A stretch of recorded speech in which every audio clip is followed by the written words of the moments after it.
Delimitation report जमा करने की डेडलाइन पर यूनियन होम मिनिस्ट्री के जवाब से पैदा हुई अनिश्चितता पर कई राजनीतिक दलों द्वारा हंगामे के बाद रिटायर्ड जस्टिस रंजना प्रकाश देसाई की अध्यक्षता में डिलिमिटेशन कमीशन ने नई दिल्ली में 20 दिसंबर को केंद्र शासित प्रदेश में 90 विधानसभा क्षेत्रों के डिलिमिटेशन में पैनल द्वारा अब तक हासिल प्रगति पर चर्चा करने और उनके साथ निष्कर्षों को साझा करने के लिए एसोसिएट मेंबर्स के साथ महत्वपूर्ण मीटिंग बुलाई है। जानकारी के मुताबिक 20 दिसंबर को नई दिल्ली के होटल अशोक में सुबह 11:20 पर एक मीटिंग बुलाई गई है।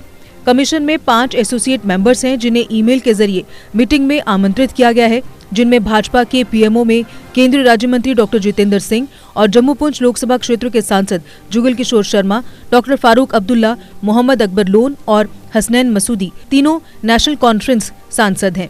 डिलिमिटेशन कमीशन द्वारा 5 एसोसिएट मेंबर्स के साथ बुलाई गई ये दूसरी मीटिंग है। इस साल 18 फरवरी को पहली मीटिंग में केवल 2 भाजपा सांसदों ने हिस्सा लिया था और तीनों नेशनल कॉन्फ्रेंस सदस्यों ने इस आधार पर बायकॉट किया था कि कमीशन का गठन जम्मू और कश्मीर रीऑर्गेनाइजेशन एक्ट के तहत किया गया है, जिसे पार्टी ने सुप्रीम कोर्ट में चुनौती दी थी। हालांकि तब से इस बात के स्पष्ट संकेत मिल रहे हैं कि नेशनल कॉन्फ्रेंस के अब डिलिमिटेशन कमीशन की मीटिंग में हिस्सा लेने की संभावना है। एक दिन पहले डॉक्टर फारूक अब्दुल्ला ने लोकसभा में यूनियन होम मिनिस्ट्री के जवाब पर गुस्से से प्रतिक्रिया व्यक्त की थी, जिसमें कमीशन द्वारा अपने निष्कर्ष प्रस्तुत करने की डेडलाइन का उल्लेख नहीं किया गया था। उम्मीद है कि कमीशन अब तक पूरे किए गए अपने निष्कर्षों को एसोसिएट मेंबर्स के साथ साझा करेगा। रिटायर्ड जस्टिस रंजना प्रकाश देसाई की अध्यक्षता में कमीशन में chief election commissioner Sushil Chandra और स्टेट इलेक्शन कमिश्नर के शर्मा सहित 2 ऑफिशियल मेंबर हैं।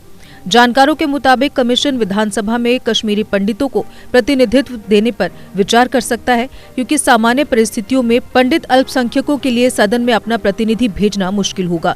इससे पहले जम्मू कश्मीर में विधानसभा थी, जिसमें कश्मीरी पंडित विभिन्न राजनीतिक दलों द्वारा निर्वाचित या नामित किए जाते थे।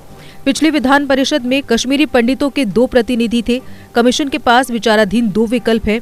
सिक्किम का संघ मॉडल, जिसमें एक फ्लोटिंग कॉन्स्टिट्यूएंसी बौद्ध भिक्षुओं के लिए रिजर्व्ड है, या पुडुचेरी विधानसभा का नॉमिनेशन मॉडल, जिसके तहत एंग्लो इंडियन के लिए सीट रिजर्व्ड है। 1990 में माइग्रेशन के बाद कश्मीरी पंडित देश के अलग अलग क्षेत्रों में जम्मू, नई दिल्ली, बेंगलोर, महाराष्ट्र आदि के कुछ हिस्सों में फैले हुए हैं।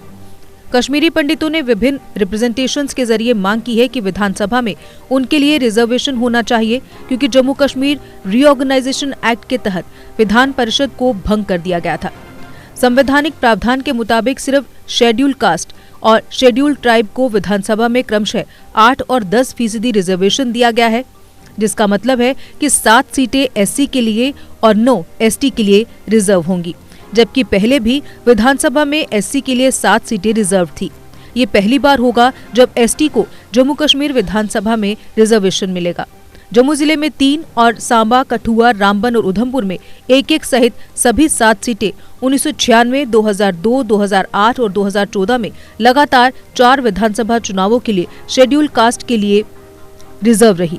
हालांकि उन्हें 2 कार्यकाल के बाद बदलना होता है। रिजर्व सीटों में अब डिलिमिटेशन कमीशन द्वारा बदलाव किए जाने की संभावना है। इसके अलावा कमीशन एसटी के लिए 9 सीटें रिजर्व करेगा।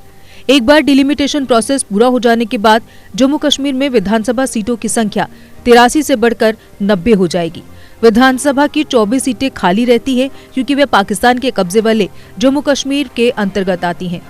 जम्मू और कश्मीर को रीऑर्गेनाइजेशन एक्ट के माध्यम से 2 केंद्र शासित प्रदेशों में विभाजित करते हुए यूनियन होम मिनिस्ट्री ने जम्मू और कश्मीर विधानसभा सीटों को बढ़ाकर 114 कर दिया था, जिनमें से 24 सीटें पीओके के लिए आरक्षित हैं, जबकि चुनाव 90 सीटों के लिए होगा। तत्कालीन जम्मू और कश्मीर राज्य में 111 सीटें थी, जिनमें 24 पीओजे के लिए रिजर्व थी, जबकि 87 सीटों के लिए चुनाव हुए थे। केंद्र शासित प्रदेश के रूप में लद्दाख के निर्माण के साथ क्षेत्र की 4 सीटें कम हो गई और विधानसभा 83 सीटों के साथ रह गई।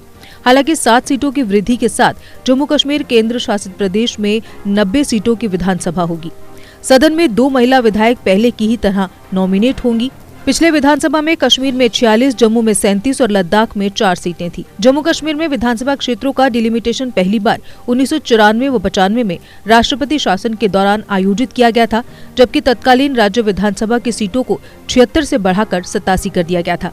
जम्मू डिवीजन की सीटों को 32 से बढ़ाकर 37, कश्मीर की 42 से 46 और लद्दाख की 2 से 4 कर दिया गया था। हालांकि अटल बिहारी वाजपेयी के नेतृत्व वाली तत्कालीन केंद्र सरकार द्वारा लिए गए निर्णय के अनुरूप डॉक्टर फारूक अब्दुल्ला के नेतृत्व वाली तत्कालीन नेशनल कॉन्फ्रेंस सरकार द्वारा 2002 में डिलिमिटेशन को रोक दिया गया था। अब विधानसभा क्षेत्रों का डिलिमिटेशन पूरा होने के बाद ही विधानसभा के चुनाव होंगे।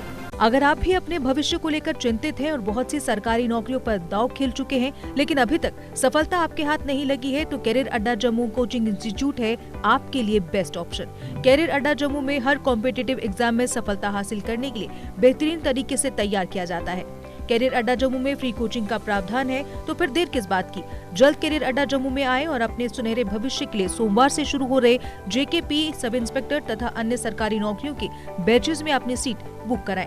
हमारा पता है Gurudwara road opposite doctor Dara Singh clinic, Rehari Chungi, Jammu. जेके अपडेट रहे हमारे साथ। अगर आप ये वीडियो YouTube पर देख रहे हैं तो हमारे YouTube चैनल को सब्सक्राइब करें और बेल आइकन को क्लिक करें।